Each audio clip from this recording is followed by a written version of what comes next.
Zamansızlık ilk başta sandım ve değil kalacağız. Yetmiyor hiçbir iltifat hissettirmiyorsan boşa dökülen yaşlar artık gözüne asla. Hoşsun başkasını bulursun kafana takma. Sabrettim tuttum kendime gitmemek için. Üzmek istemem inan seni. Ama kaybettim ısrarla sakmasan da gerçeği. Her temasında mesafeli.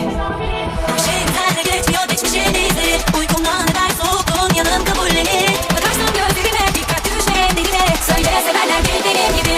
Zamansızlık ilk baştan sandım hep bir kanacağız. Yetmiyor hiçbir iltifat hissettirmiyorsan boşa dökülen yaşlar artık gözüne asla. Hoşsun başkasını bulursun kafana takma.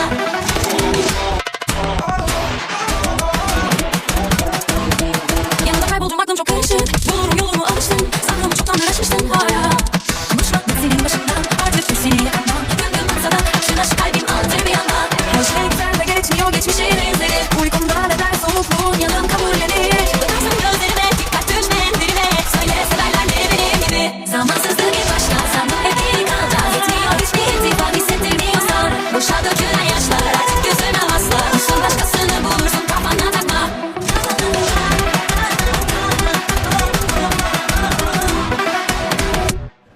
Yeter, bravo. Bravo kızlar.